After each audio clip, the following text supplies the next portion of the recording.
Assalamualaikum warahmatullahi wabarakatuh.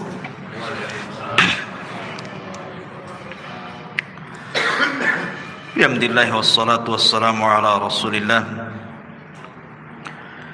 wa ala alihi wa sahbihi wa mawalah wa la hawla wa la quwwata illa billahi wa ba'd. Alhamdulillah, di malam hari ini kembali kita bisa duduk untuk berthalabul ilmi di Masjid Al-Fajri, dan karena ini masih suasana bulan Rajab, maka malam ini kita akan membahas tentang pengaruh sebuah dosa. Dan ada 6 dosa yang kalau dilakukan oleh manusia, Allah segerakan azabnya di dunia sebelum akhirat.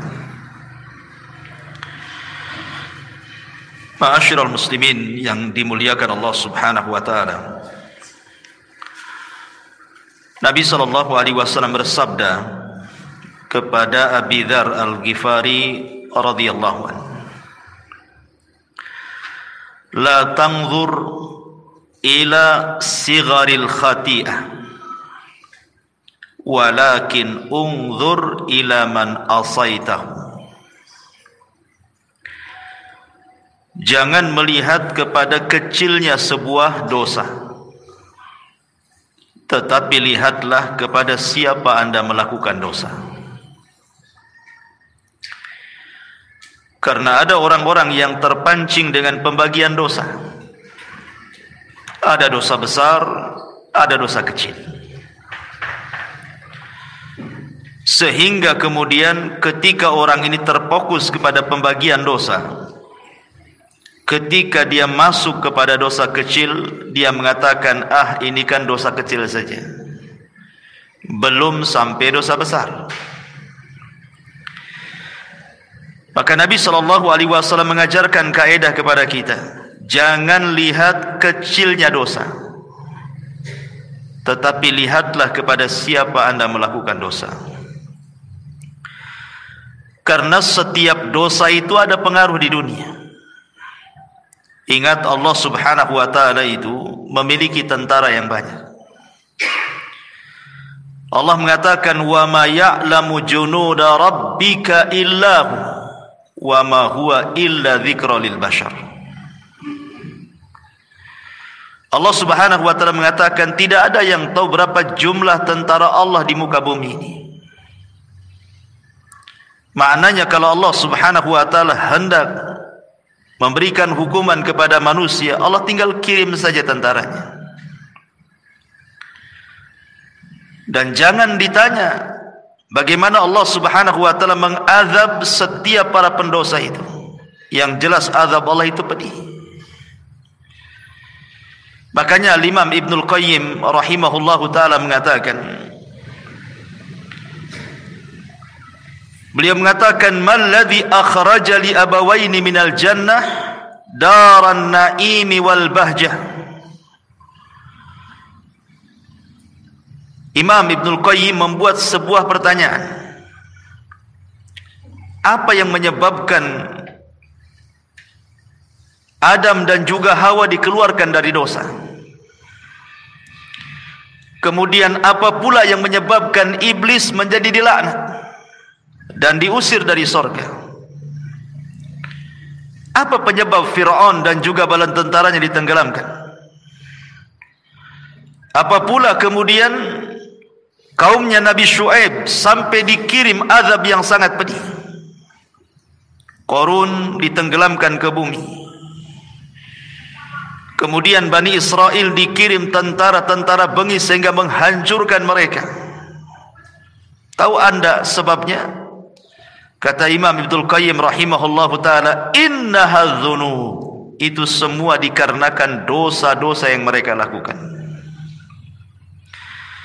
Kemudian beliau membawakan 3 dalil Al-Quran. Pertama surah Al-An'am ayat 6. Allah mengatakan, alam yarau kam ahlakna min qablihim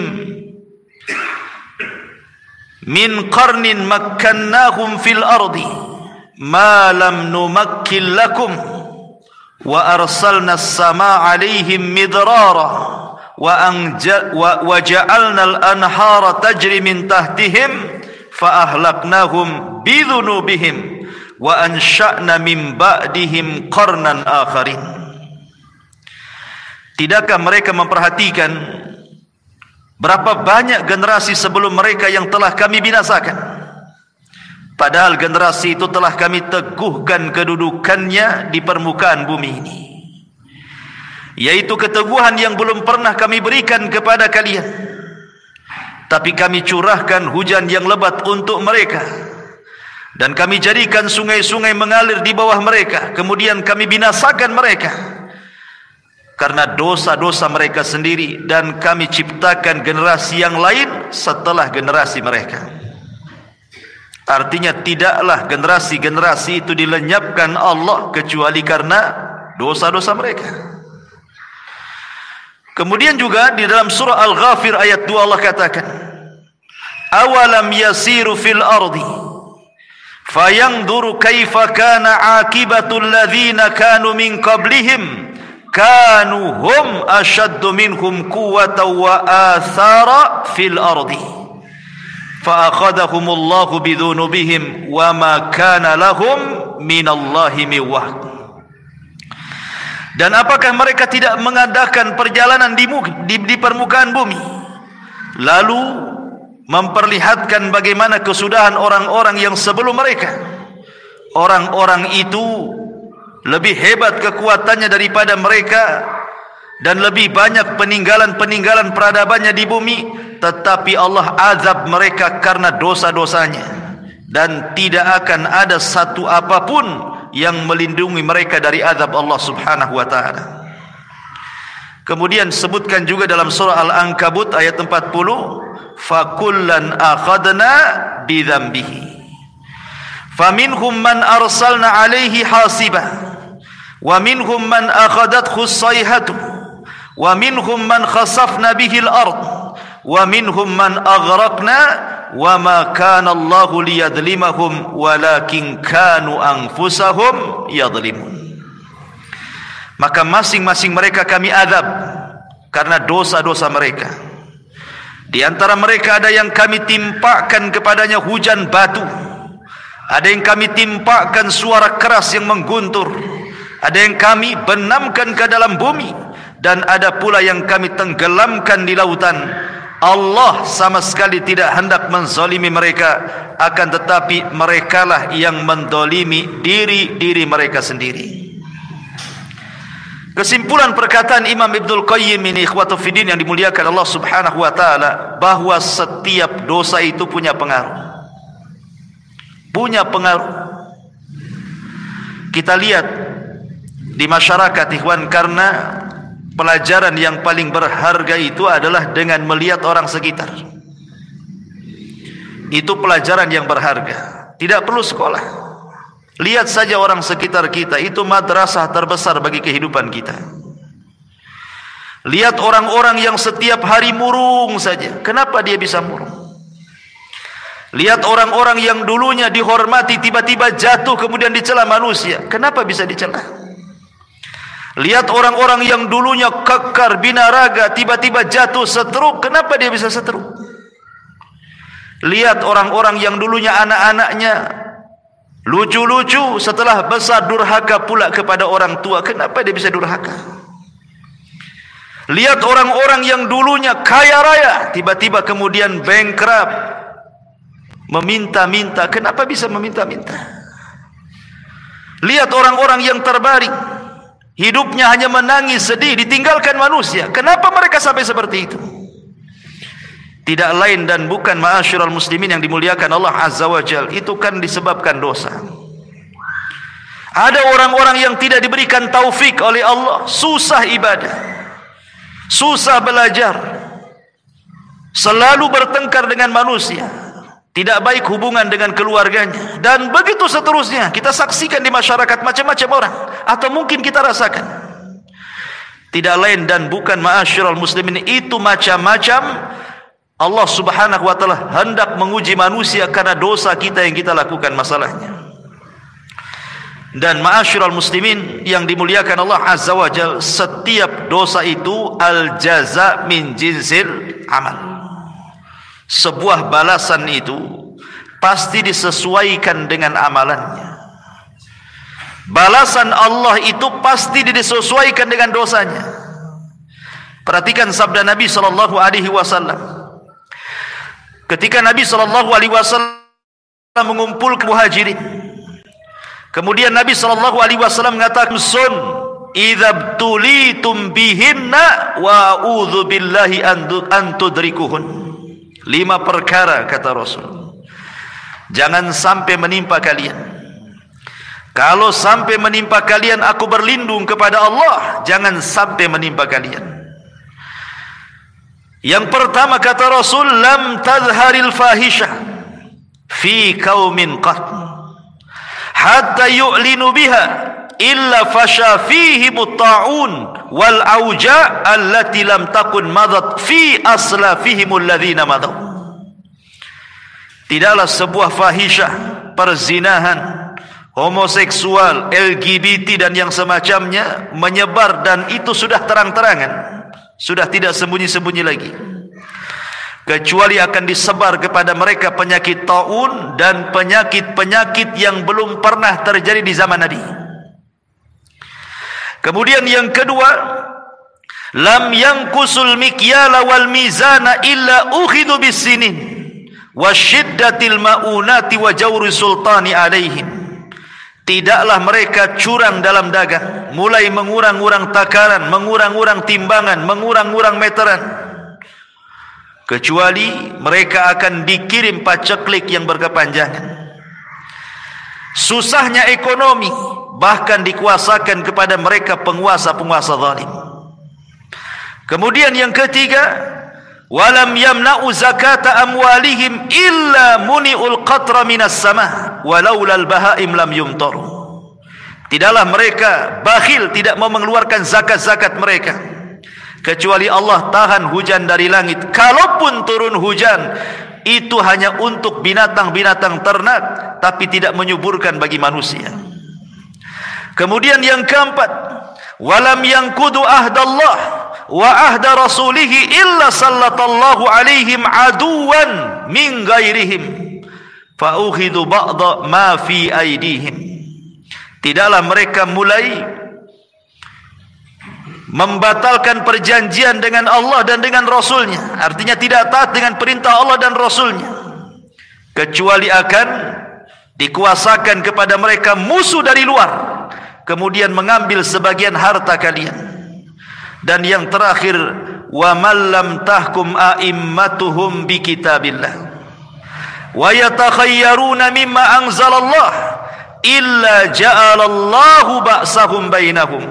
Dan tidaklah para pemimpin-pemimpin kaum muslimin menegakkan kitab Allah, dan mereka memilih di luar daripada apa yang diturunkan Allah, kecuali Allah akan retakkan mereka, Allah akan buat mereka berselisih. Inilah 5 dosa yang kata Imam Ibnul Qayyim rahimahullahu ta'ala, perhatikan, al-jaza min jinsil amal. Balasan itu disesuaikan dengan dosa yang diamalkannya.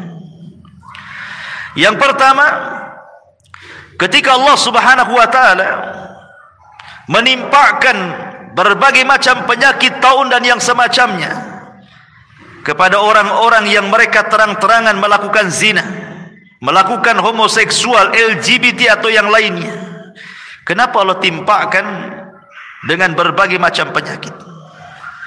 Kata beliau, fadhuhurul fawahish, adapun tampaknya fahisyah, maksudnya perbuatan zina dan yang semacamnya itu, kemudian ditimpakan penyakit-penyakit iqaban yukafi maladzatiha. Maka ketika orang melakukan zina kemudian dikirim penyakit, maka itu sesuai dengan kelezatan maksiat yang dirasakannya. Ketika dia melakukan maksiat, dia merasakan lezat dengan maksiatnya. Dia tidak merasa bahwa itu perbuatan dosa. Makanya Allah Subhanahu wa taala timpakan penyakit kepada mereka. Begitulah cara Allah Subhanahu wa taala membalas. Sebagaimana dia merasa lezat ketika melakukan maksiat, ketika datang penyakit, maka dia merasa sakit luar biasa. Lihat orang-orang yang terkena penyakit AIDS, ada di antara mereka yang melepuh kulitnya, ada yang mereka kemudian dagingnya terkelupas dari tulangnya, ada yang stroke, ada yang sampai mengalami kematian. Begitulah Allah Subhanahu wa taala balas al-jaza min jinsil amal. Kemudian kenapa Allah Subhanahu wa taala tidak menurunkan hujan kepada orang-orang yang mereka yang kedua, kenapa Allah Subhanahu wa taala mengirim paceklik yang banyak, kemudian susah ekonomi, kemudian dikuasakan pemimpin yang zalim kepada mereka orang-orang yang curang dalam berdagang? Kata Imam Ibnul Qayyim rahimahullahu taala, wa zulmun nasi li ba'dihim al-ba'dha fi arzakihim bil ghishi wal khida fil mizani tuqabiluhu uqubata habsir rizqi bil jafafi wal majaati wa zulmi sultani ra'iyatihi. Kata beliau, karena orang yang mengurang-urang takaran, mengurang-urang timbangan meteran atau curang dalam berdagang, hakikatnya dia sedang melakukan kezaliman. Dia sedang melakukan kezaliman kepada orang lain. Bisa saja orang-orang yang Anda curang itu dia anak yatim, atau mungkin orang miskin, atau orang susah. Berarti hakikatnya Anda memakan harta anak yatim, memakan harta orang-orang miskin, dan begitu seterusnya. Makanya al-jaza min jinsil amal. Ketika Anda dengan curang itu merasa bahwa dengan itu akan mendapat keuntungan yang banyak, kan orang curang itu kan keyakinannya dia dapat untung yang banyak kan. Kenapa dia kurangi dari 1 kilo 2 on, pikirnya 2 on itu akan dapat keuntungan bagi dia. Makanya kenapa hukumannya Allah tahan rizkinya. Justru Allah tahan rizkinya dengan cara apa? Dikirim paceklik, walaupun hujan gak ada berkah. Kemudian dikirim kepada mereka susah ekonomi. Tujuannya ingin mendapatkan ekonomi, Allah persusah pula ekonominya. Kemudian dikirim para penguasa yang zalim, akhirnya membuat aturan-aturan menyusahkan masyarakat. Lihat bagaimana al-jaza min jinsil amal, kata Imam Ibnul Qayyim rahimahullahu ta'ala. Begitu juga wa man'un nasi li zakatihim, dan orang yang mencegah manusia untuk mengeluarkan zakatnya. Yu'aqibun nas alaihi bi uqubati min jinsihi min jinsi dzambihi. Kata Imam Ibnul Qayyim juga, maka Allah Subhanahu wa taala memberikan balasan sesuai dengan jenis dosanya. Ketika dia menahan zakat, Allah tahan juga hujan. Ketika mereka menahan, Allah tahan juga. Ketika mereka melepaskan zakat, Allah lepaskan hujannya. Kalaupun seandainya ada hujan itu bukan untuk kita, tetapi untuk binatang ternak saja. Kalau bukan karena binatang ternak, mungkin langit tidak akan hujan lagi. Adapun yang keempat, ketika Nabi SAW mengatakan, ketika mereka mulai memudarkan perjanjian Allah dengan Rasulnya, mulai mereka membantah Al-Quran dan Sunnah, tidak mau mengikuti perintah, menjauhi larangan, dan juga malah kemudian melakukan larangan, malah tidak menikmati yang dihalalkan, malah menikmati yang diharamkan. Maka kata Imam Ibnul Qayyim rahimahullahu ta'ala, maka mereka pun diberikan iqab sesuai dengan jenis dosanya. Apa jenis dosanya? Dikirim kepada mereka musuh dari luar. Karena kekuatan kaum muslimin itu, kalau mereka berpegang dengan Al-Quran dan Sunnah, ikhwan. Makanya kalau masjid-masjid kaum muslimin penuh di mana-mana, musuh-musuh Islam takut. Ketika anak-anak kaum muslimin sudah mereka kembali kepada Al-Quran, menghafal Al-Quran, kembali kepada hadis, menghafal hadis dan mempelajarinya, musuh-musuh Allah takut. Tapi ketika masjid mulai kosong, Al-Quran sudah tidak dipelajari, hadis dijauhi, Islam kemudian malah dibuat orang tidak suka, musuh senang, masuk musuh, akhirnya mencaplok sebagian kekuasaan kita. Al-jaza min jinsil amal. Dan yang terakhir, begitu juga ketika para pemimpin kita sudah tidak berhukum dengan hukum Allah, malah senang dengan hukum di luar daripada hukum Allah, dan mereka pilih pula itu pula hukum yang cocok bagi mereka. Mereka tinggalkan Quran dan Sunnah, maka Allah akan buat berselisih, akan dibuat berselisih di antara mereka. Dan itu sudah terjadi negeri kita kan, perselisihan antara kelompok ini dan kelompok itu, rebutan kekuasaan, sikut sana, sikut sini, ya kan? Sogok sana, sogok sini, celah sana, celah sini, bayar buzzer sana, bayar buzzer situ, kan itu ya. Akhirnya ribut negara. Masyarul muslimin yang dimuliakan Allah Subhanahu wa taala. Dari sini menunjukkan bahwa apapun dosanya, baik umum seperti hadis ini, tetap ada pengaruhnya, apalagi khusus. Inilah yang kita akan bahas, dosa-dosa khusus, di mana Nabi SAW mengatakan ada 6 dosa yang kalau kita lakukan, maka Allah akan azab kita di dunia sebelum akhirat. Dan azab di dunia bukan menjadi kafarah bagi akhirat. Di akhirat tetap diazab, di dunia juga diazab. Subhanallah. Ma'asyiral muslimin yang dimuliakan Allah Azza wa Jalla, apa dosa yang disegerakan di dunia sebelum akhirat itu? Disebutkan dalam hadis Nabi sallallahu alaihi wasallam, yang pertama, Imam Abi Dawud, Tirmidzi, Ibnu Majah meriwayatkan sebuah hadis dari jalur Abi Bakrah radhiyallahu anhu. Nabi sallallahu alaihi wasallam bersabda, "Ma min dzambin ajdaru an yu'ajjilallahu li sahibihi al-'uqubata fid dunya ma'a ma yaddakhiruhu lahu fil akhirati mithlul baghi wa qati'atir rahimi." Dari Abi Bakrah radhiyallahu anhu, Nabi SAW bersabda, tidak ada satu dosa yang lebih pantas untuk disegerakan kepada pelakunya hukuman di dunia sebelum hukuman di akhirat, melainkan al-baghi wa qati'atir rahim. Pertama al-baghi, yang kedua qati'atur rahim. Hadis ini disahihkan oleh Syekh Nasiruddin Al-Albani rahimahullahu taala fi Sahih Abi Dawud. Jadi yang pertama al-baghi. Apa al-baghi? Al-baghi itu artinya az-zulmu, kezaliman. Kezaliman ini ikhwatu fillah muliakan Allah Subhanahu wa taala, sangat dibenci oleh Allah Subhanahu wa taala. Makanya Allah Subhanahu wa taala berfirman dalam hadis qudsi, apa firman-Nya? Inni haramtu zulma ala nafsi wa ja'altuhu muharraman bainakum fala tadzalamu. Kuharamkan kezaliman kepada diriku dan kuharamkan kezaliman pula bagi kalian. Ma'asyiral muslimin yang dimuliakan Allah Azza wa Jalla, saya akan sebutkan beberapa kisah menunjukkan bahwa zalim itu akan ada hukuman di dunia sebelum akhirat. Ingat ketika saya menceritakan kepada antum tentang kisah Hajjaj ibn Yusuf al-Thaqafi. Hajjaj ibn Yusuf al-Thaqafi, seorang jenderal hafal Quran tetapi bengis. Berapa banyak jiwa para sahabat, para tabi'in dibantai dia. Jadi suatu ketika dia melakukan penyerangan dan menaklukkan Mekah dan Madinah,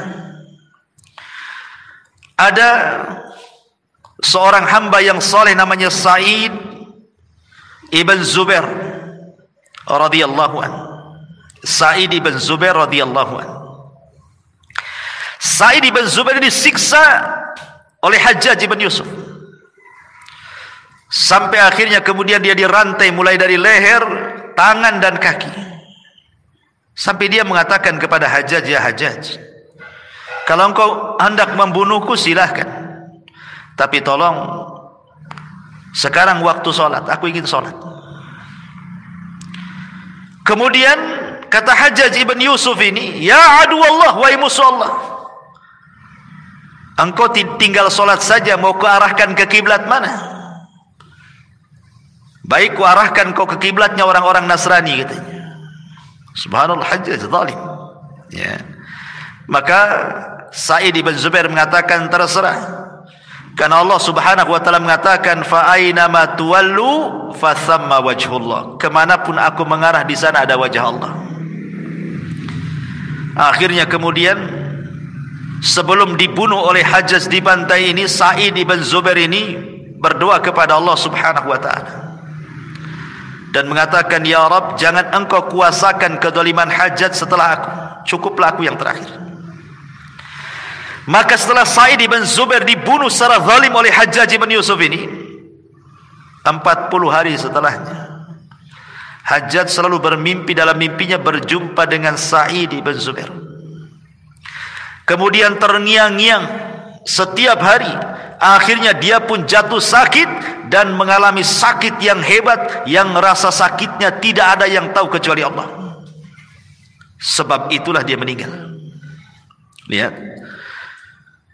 Shadaqa Rasul sallallahu alaihi wasallam bahwa kezaliman itu akan disegerakan azabnya di dunia sebelum akhirat. Bahkan dikisahkan ma'asyiral muslimin yang dimuliakan Allah Azza wa Jalla dari Yahya al-Burmuki rahimahullahu ta'ala. Yahya al-Burmuki ini adalah salah satu menteri pada kekhilafan Harun ar-Rasyid. Harun ar-Rasyid menjadikan Yahya al-Burmuki ini salah satu wazirnya, penasehatnya. Tetapi kemudian amanah daripada Harun ar-Rasyid, jabatan yang diberikan kepada Yahya al-Burmuki ini melewati batas kewenangan dia. Akhirnya dia pun melakukan kezaliman, memperkaya dirinya, dan begitu seterusnya, menzalimi orang lain. Lah akhirnya kemudian ketahuan. Maka Harun ar-Rasyid marah karena kezaliman yang dilakukan Yahya al-Burmuki ini. Akhirnya sama Harun ar-Rasyid dimiskinkan dia, ditangkap ia dan Fadl anaknya, dimasukkan ke dalam penjara. Dalam penjara, anaknya tidak tahu menahu kenapa bapaknya dan dianya bisa masuk penjara. Jadi dalam penjara ini anaknya ngomong sama bapaknya, ya abi, ba'dal amri wan nahi wan ni'mati sirna ila hadha. Wahai ayahku, saya ingin tanya sesuatu. Baru saja kita ini mendapatkan kedudukan yang tinggi di Daulah Abbasiyah, bisa memerintahkan orang, bisa melarang orang, diberikan kenikmatan. Tiba-tiba kami dalam penjara seperti ini, gelap gulita, sulit, susah. Ada apa wahai bapakku, katanya. Maka Yahya al-Burmuki mengatakan, ya bunai, hadhihi da'watul madlum, sarat bilailin ghafalna anha, walam yaghfalillahu anha. Wahai anakku, boleh jadi ini doa orang yang pernah kita zalimi, di mana doa itu melesat di malam hari, kita lupa dengan doa-doa itu, tapi Allah tidak lupa. Kita lalai dengan doa orang-orang yang kita zalimi, tapi Allah tidak lalai. Wala tahsabannallaha ghafilan amma ya'malu zalimun. Jangan sangka Allah lalai terhadap orang-orang yang melakukan kezaliman. Allah tidak lalai. Makanya kenapa kemudian Nabi SAW sampai mengatakan bahwa doa orang yang dizalimi itu melesat sampai ke mana? Sampai ke awan. Kemudian Allah mengatakan, wa bi'izzati la ansurannahu walau ba'dahin. Maka Allah berfirman dari atas sana, demi kemuliaanku, kata Allah, aku akan tolong orang yang dizalimi ini sampai batas waktunya. Sampai-sampai Imam Abdul Qayyim mengatakan, walaupun yang dizalimi itu orang kafir sekalipun, Allah akan tolong dia. Bukan karena Allah menolong kekafirannya, tidak, tapi Allah melihat dia di posisi orang yang dizalimi. Karena Allah tidak suka dengan kezaliman dan Allah suka keadilan. Makanya siapapun yang akan dizalimi, kemudian orang yang dizalimi berdoa kepada Allah Subhanahu wa taala, maka Allah akan ijabah, dan itu sebagai iqab bagi dia di dunia sebelum akhirat. Kecuali kalau dia bertobat kepada Allah Subhanahu wa taala sebelum kematiannya. Ma'asyiral muslimin yang dimuliakan Allah Subhanahu wa taala, makanya kenapa zalim itu sebuah kegelapan pada hari kiamat. Az-zulmu dzulumatun yaumal qiyamah. Kezaliman itu kegelapan pada hari kiamat. Ini yang pertama. Yang kedua, qati'atur rahim. Yang akan disegerakan hukumannya di dunia sebelum akhirat adalah orang yang memutuskan silaturahim. Dan yang paling besar dari memutuskan silaturahim adalah uququl walidain. Ketika seorang anak durhaka kepada orang tua, maka hukumannya akan disegerakan di dunia sebelum akhirat. Seorang syekh bercerita, syekh ini biasa berdakwah di penjara. Jadi suatu ketika syekh ini, ya sebagaimana rutinitas jadwal dia harus mengisi di penjara. Dia datang ke penjara. Rupanya di depan penjara itu adalah seorang ibu yang menangis. Menangis tidak henti-hentinya. Ditanya oleh syekh ini, "Ya ummah, wahai ibu, kenapa anda menangis?" Kemudian ibu ini mengatakan, "Sesungguhnya anakku di dalam sana," katanya. "Anakku di dalam sana." Akhirnya kemudian syekh ini membujuk ibu ini supaya tenang. Kemudian ibu ini mengatakan, menitipkan uang 300 real. "Ya syekh, sampaikanlah uang ini kepada anakku dalam sana." Kemudian syekh ini bertanya, "Bagaimana bisa anakku di penjara?" Kemudian ibunya mengatakan, "Uquq ya syekh, uququl walidain ya syekh." Durhaka kepada orang tua wahai syekh, durhaka kepada orang tua. Kata syekh ini, "Bagaimana bisa? Coba ceritakan." Maka ibu ini bercerita begini. Jadi suatu hari ayahnya memerintahkan sesuatu dengan nada tinggi. Tidak terimalah dia anaknya ini.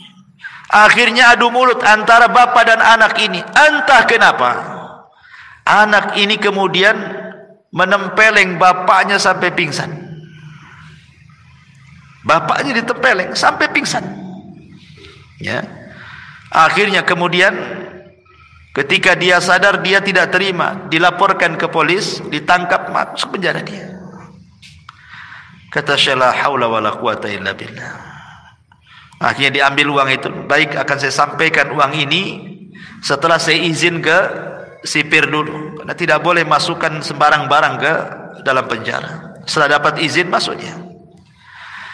Lah kebetulan syekh ini mulai tadinya hendak menyampaikan materi lain, tapi karena berjumpa dengan ibu itu, akhirnya ketika dia ceramah, materinya fokus kepada bahaya uququl walidain.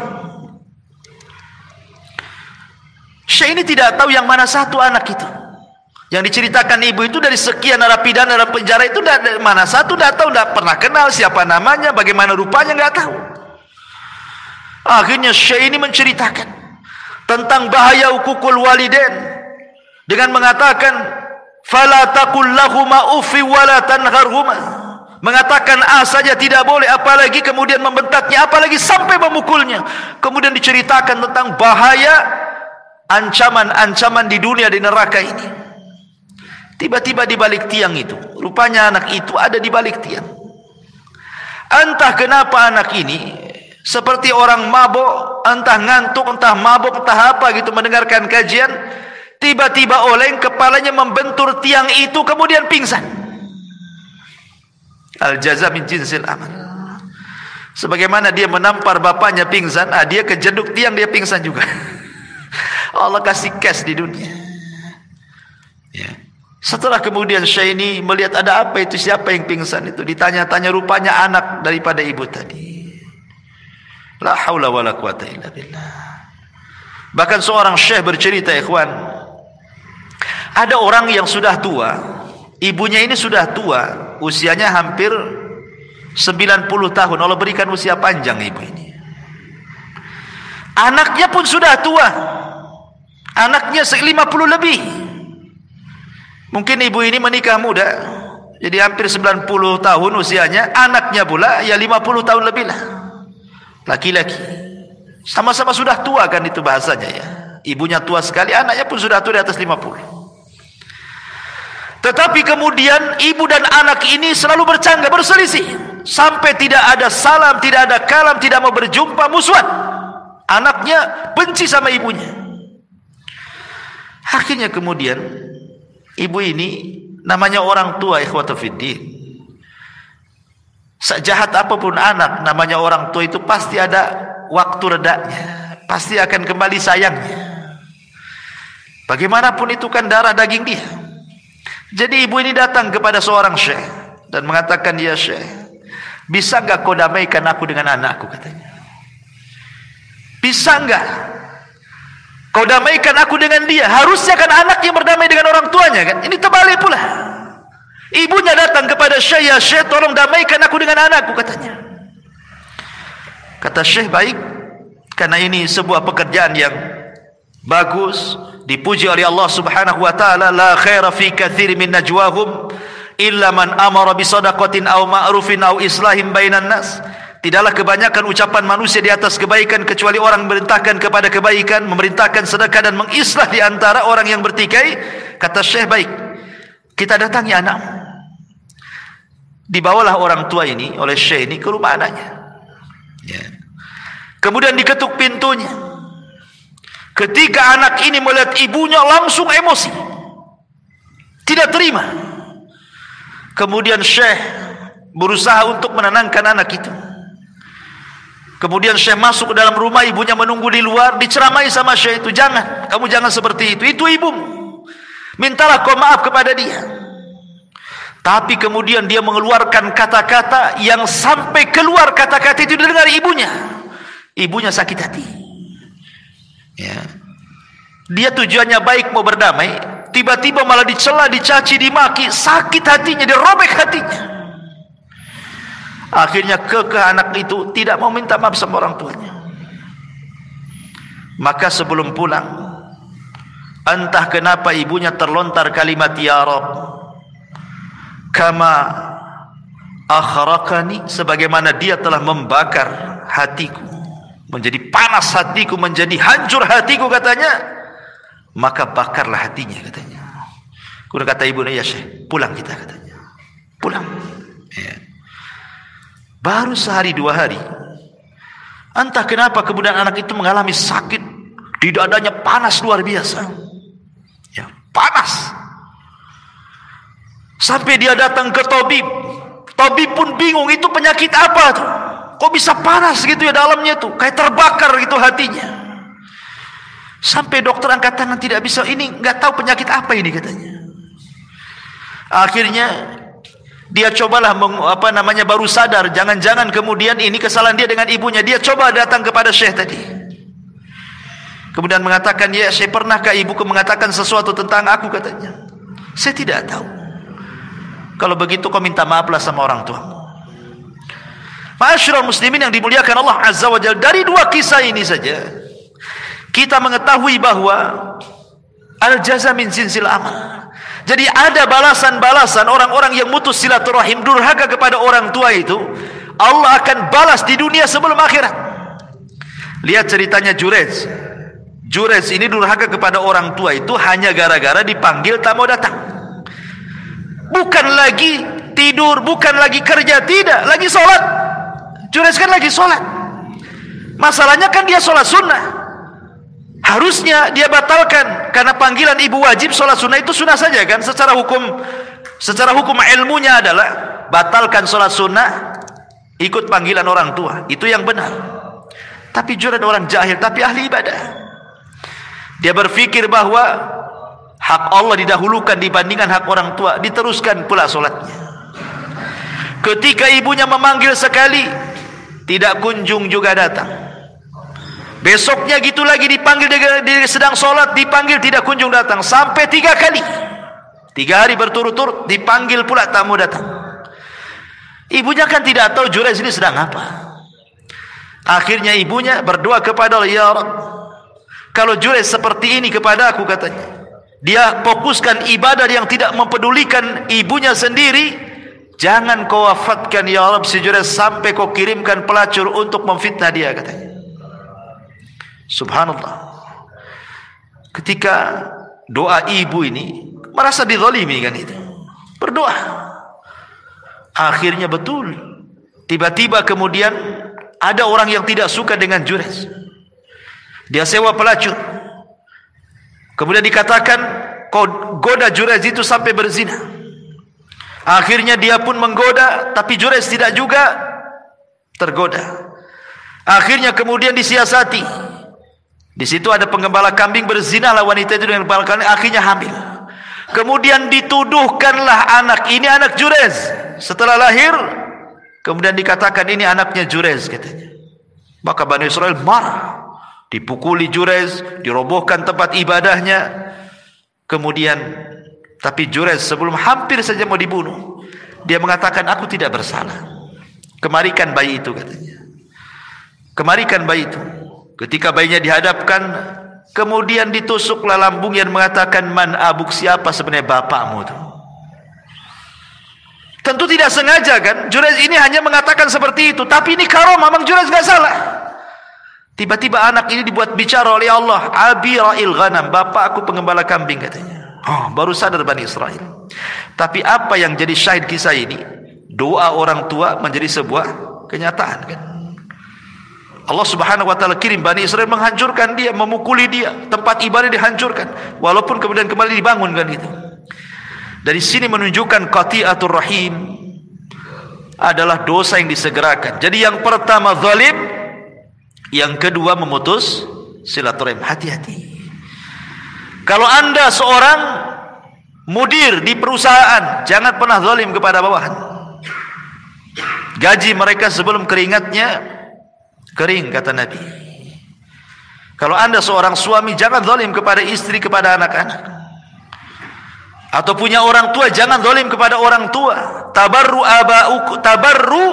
abaakum tabarrukum abnaukum, kata Rasul. Berbuat baiklah kepada orang tua kalian, nanti anak-anak kita berbuat baik sama kita. Kalau kita tidak berbuat baik sama orang tua kita, nanti anak-anak kita Allah kirim yang durhaka dengan kita. Betapa banyak anak-anak yang kita sayang waktu kecil, ketika dia sudah tua, kita sudah tua, anak-anak sudah besar, kita sakit, tidak ada yang peduli dengan kita, ikhwan. Banyak tuh orang-orang tua yang kayak gitu itu. Menyesal melahirkan anaknya itu. Setelah dia terbaring sakit, tidak ada satupun anak yang datang. Bahkan ada satu syekh itu bercerita. Jadi ada dua orang tua itu, suami istri, sudah nenek-nenek.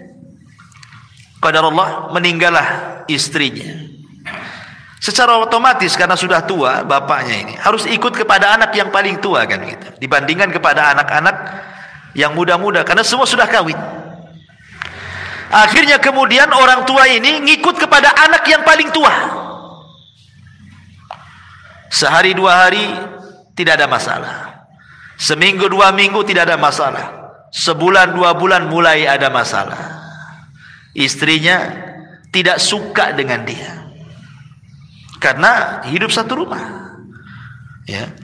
Entah kenapa istrinya kemudian ngomong sama suaminya setelah perdebatan yang panjang, meminta supaya bapaknya jangan tinggal di dalam rumah katanya. Lah kebetulan di samping rumah itu ada kamar khusus untuk sopir.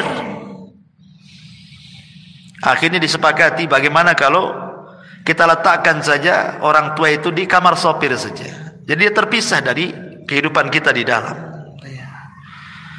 Akhirnya anaknya yang paling tua ini membujuk orang tuanya dan mengatakan sebaiknya bapak tinggal di luar saja. Itu ruangan lebih bagus, cahaya matahari masuk, angin juga masuk, macam-macam alasannya.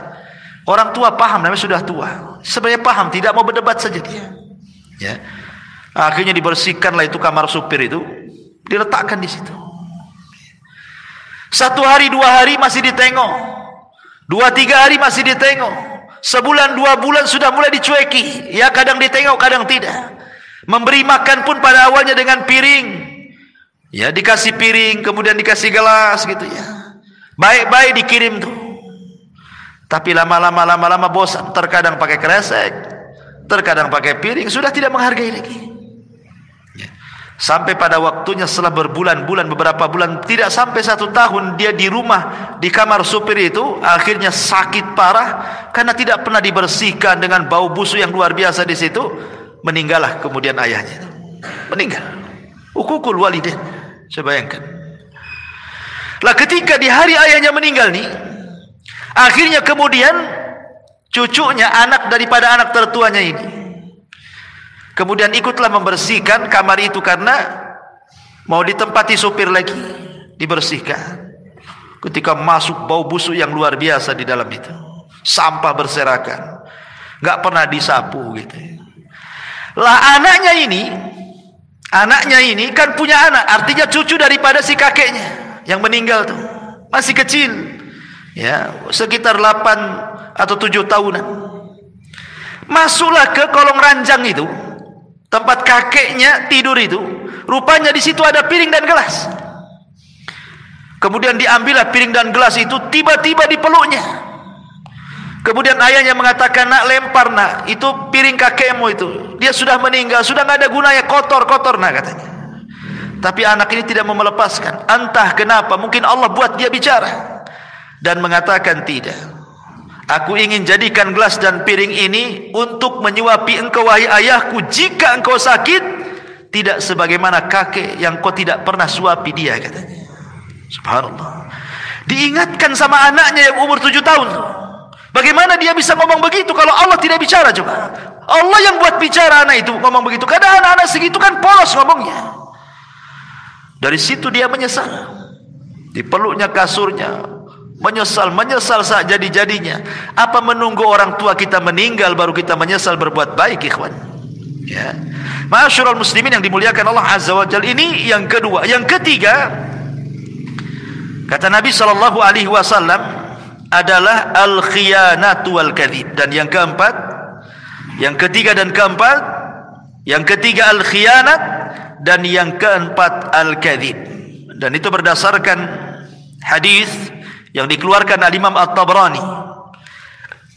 Ma min dzambin ajdar an yu'ajjilallahu ta'ala li sahibihi al-'uqubah fid dunya ma yaddakhiruhu lahu fil akhirah min qati'atir rahimi wal khiyanati wal kadhibi. Tidak ada dosa yang lebih patut untuk dipercepat siksaannya oleh Allah terhadap pelakunya di dunia sebelum di akhirat, kecuali orang-orang yang memutus silaturahim, berkhianat dan berdusta. Berkhianat dan berdusta. Ma'asyiral muslimin yang dimuliakan Allah Subhanahu wa taala, bicara tentang khianat. Khianat ini gambarannya umum, ikhwan. Berkhianat itu kan umum. Ya, dikasih harta, berkhianat dengan harta, tidak amanah dengan harta, dibelanjakan pula di jalan syaitan. Diberikan jabatan, tidak amanah dengan jabatannya, berbuat zalim kepada bawahan, berbuat zalim kepada rakyat, dan begitu seterusnya. Berkhianat. Ya. Makanya kenapa Nabi SAW menjadikan khianat itu adalah tanda-tanda dekatnya kiamat. Kata Nabi SAW, la taqumus sa'ah hatta yadhharal fushu wattafahushu wa qati'atur rahimi wa su'ul mujawarati wa hatta yu'tamanul kha'in wa yukhawwanul amin. Tidak akan terjadi hari kiamat sehingga muncul perkataan keji, kebiasaan berkata keji, memutuskan kerabat, keburukan bertetangga, dan sehingga orang-orang khianat diberikan amanah, sedangkan orang-orang yang amanah dianggap berkhianat. Dan inilah harinya yang disabdakan Rasul itu. Di hari ini orang yang jujur itu langka, ikhwan. Susah cari orang jujur itu, karena memang aturan yang membuat kita tidak jujur, kan? Buat KTP nembak, buat SIM nembak, buat vaksin nih, kartu vaksin nembak. Susah aturannya yang dibuat kita tidak jujur. Korupsi itu mulai dari atas sampai ke bawah, terstruktur. Ya. Orang itu susah cari, makanya jangan di zaman sekarang, di zaman Umar radhiyallahu anhu, itu di zaman sahabat loh. Umar bin Khattab radhiyallahu anhu malam-malam itu belusukan, enggak bawa wartawannya. Kemudian tengoklah ada tenda, kok bercahaya di situ. Karena begini, ikhwan, gambaran di zaman Umar itu. Umar itu menyediakan tenda-tenda yang banyak. Untuk apa?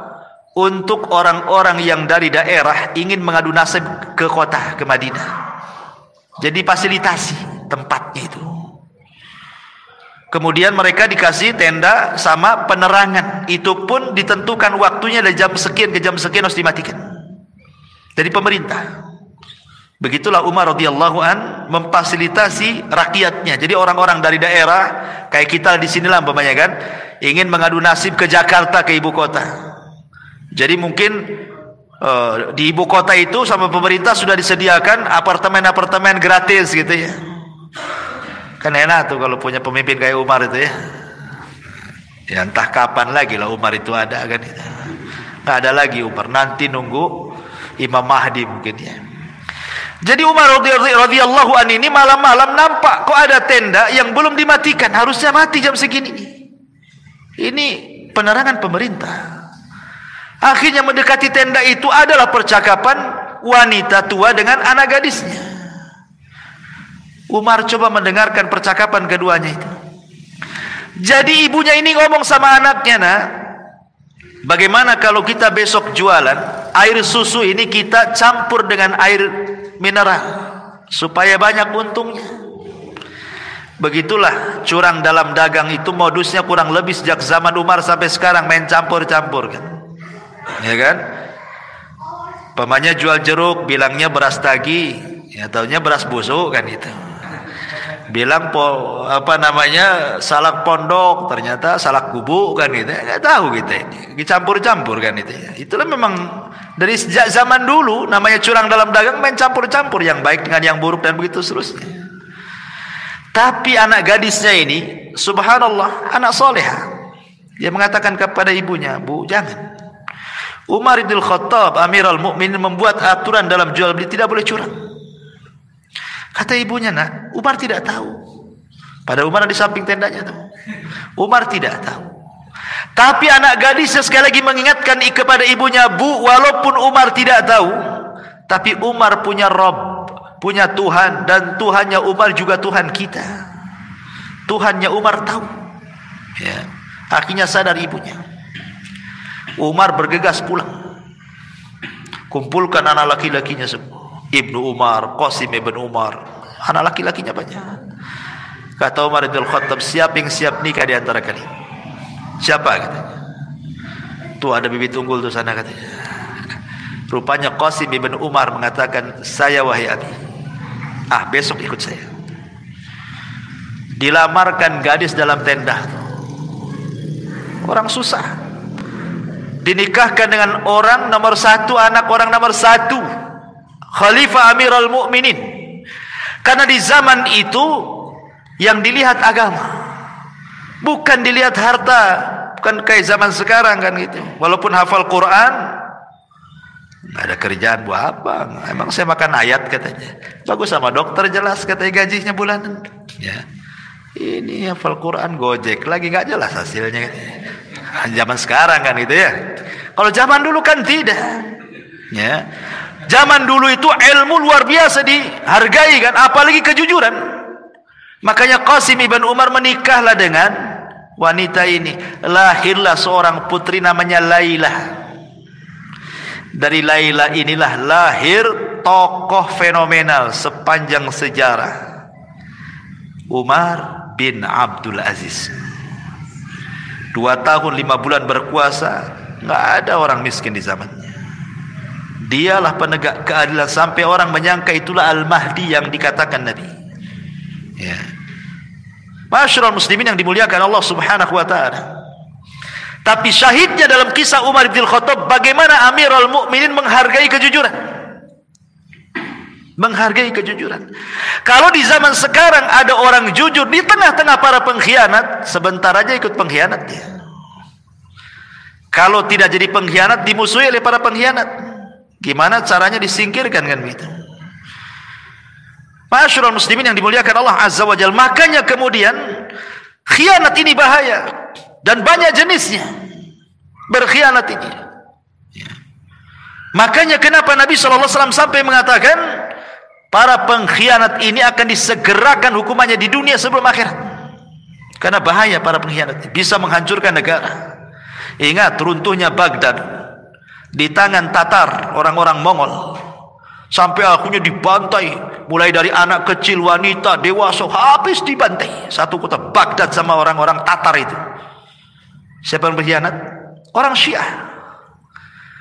Orang Syiah membocorkan rahasia, berkhianat dengan orang-orang Tatar, akhirnya menghancurkan Baghdad.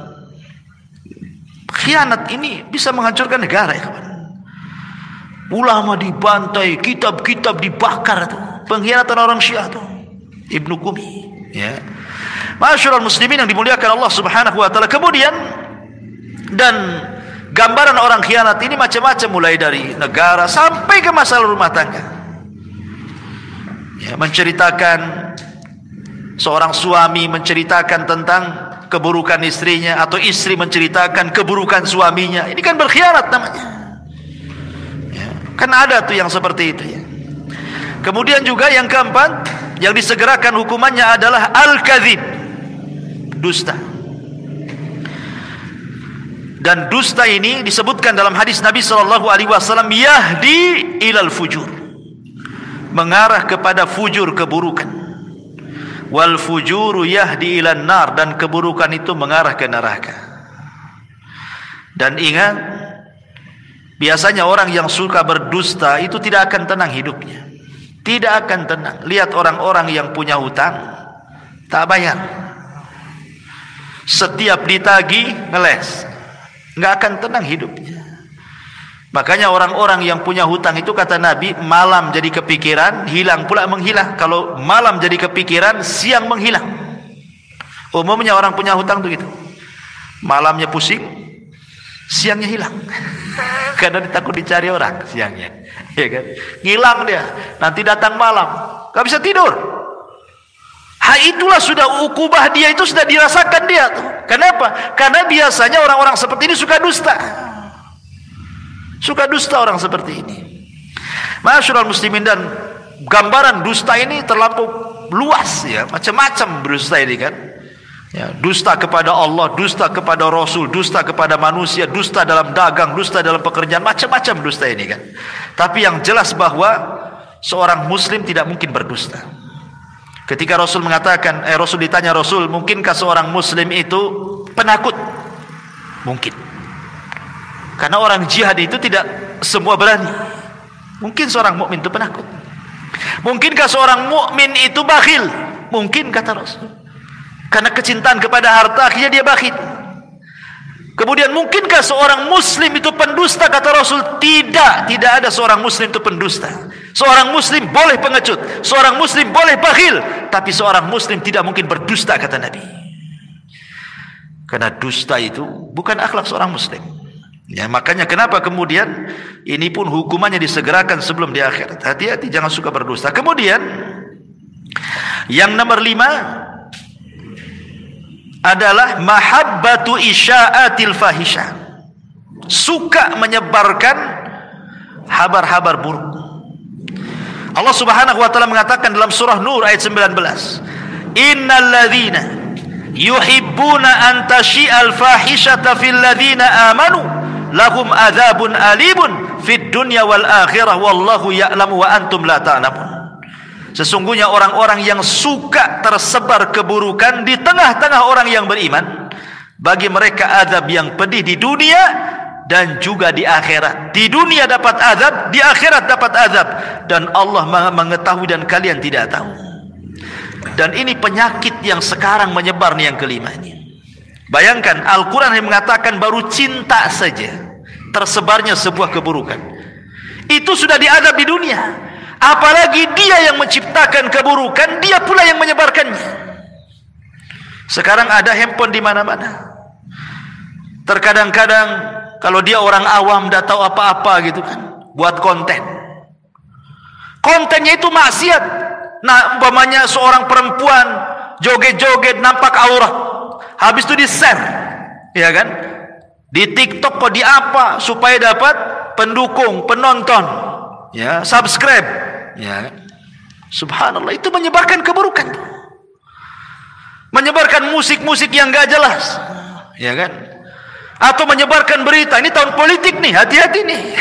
Saling serang-serangan gak jelas, ya kan? Menjelekkan yang sana, yang ini menjelekkan yang sana gitu. Kemudian bazar-bazarnya ngikut komentar. Anta syi'al fahisyah. Hati-hati. Ya, ini tahun-tahun politik, hati-hati. Tahun-tahun politik itu banyak beristighfar lah, meminta kepada Allah supaya Allah memberikan pemimpin yang terbaik. Ya kan? Karena tahun-tahun politik ini antum akan melihat bagaimana fitnah-fitnah menyebar di medsos itu. Akan berseliweran tuh di YouTube antum itu. Entah berita-berita, entah enggak jelas itu. Maka berlindunglah kepada Allah Azza wa Jalla. Jangan disukakan, oh senang, oh mantap nih, karena saya milih yang ini. Ketika ini serang, oh mantap. Padahal dia enggak ikut, tapi kan senang kan? Senang saja diazab di dunia dan di akhirat, kata Allah. Apalagi dia yang buat berita, dia yang wawancara di YouTube, dia pula yang menyebarkan dengan channelnya. Na'udzubillah. Jangan. Ya, jangan buat konten-konten fahisyah. Ya. Atau dia marah-marah di YouTube, kan ada tuh orang-orang marah itu kan, ngomong apa saja nggak jelas itu.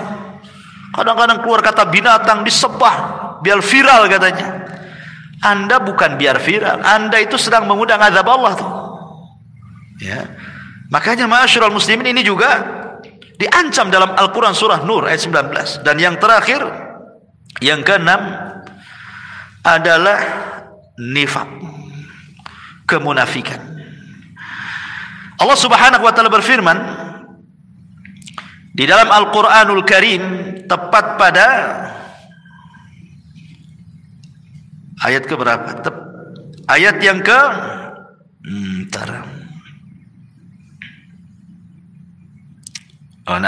ya. Allah Subhanahu wa taala mengatakan ketika menyebutkan orang-orang munafik, yahlifuna billahi ma qalu. At-Taubah 74. Walaqad qalu kalimatal kufri wa kafaru ba'da islamihim wa hammu bima lam yanalu wa ma naqamu illa an aghnahumullahu wa rasuluhu min fadli fa in yatubu yaku khairan lahum wa in yatawallaw yu'adzibhumullahu adzaban aliman fid dunya wal akhirah.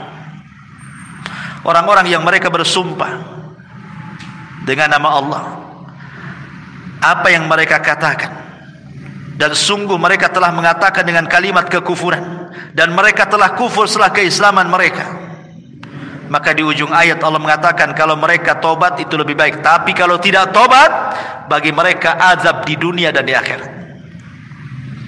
Dan orang-orang munafik di zaman sekarang tersebar, ikhwan, Masya Allah. Ada orang jahil mengomentari orang alim, orang jahil bicara soal Islam. Kan banyak di sekarang nih. Entah ngomong apa tuh, kayak dia tahu aja soal Islam tuh. Kemudian menyatut-nyatut dalil. Mungkin baca Quran saja belepotan tidak bisa kan, tapi seolah-olah dia peneliti hebat, komentator gitu ya, seolah-olah punya ilmu dalam agama. Kalau Anda tidak punya ilmu agama, diamlah. Anda kan bukan bidangnya. Karena bagaimanapun Rasul mengatakan idza wusidal amru ila ghairi ahli fantadirisah. Apapun kalau sudah diserahkan kepada yang bukan ahlinya, itu tunggu aja kehancurannya tuh. Islam hancur itu bukan orang luar yang menghancurkan, tapi orang dalam yang munafik yang menghancurkan. Disebarnya Islam-Islam yang kita kenal liberal hari ini contohnya kan, menyamakan agama itu semua sama. Sampai kemudian juga akhirnya dibentur-benturkan Islam itu dengan perkara-perkara yang memang sebenarnya tidak ada berbenturan. Contoh umpamanya ketika datang Natal, kita kan disuruh menghormati orang-orang di luar daripada Islam selama mereka tidak menyerang kita, tidak memerangi kita. Antabarruhum wa tuqsitu ilaihim, kata Allah, untuk berbuat baik kepada mereka dan berbuat adil kepada mereka. Kita disuruh. Tapi kita punya kalimat lakum dinukum waliyadin. Bukan berarti ketika mereka buat acara kita ikut terlibat, ikut pakai atribut mereka, ikut mengucapkan selamat mereka. Coba bayangkan, ternyata orang-orang di luar Islam pun sebenarnya, kalaupun orang Islam tidak ngomong seperti itu pun mereka tidak sakit hati. Yang sakit hati itu gerombolan orang-orang sakit hati dalam Islam mana? Disalah-salahkan pula kita yang memfatwakan, jelas-jelas ulama mengharamkan.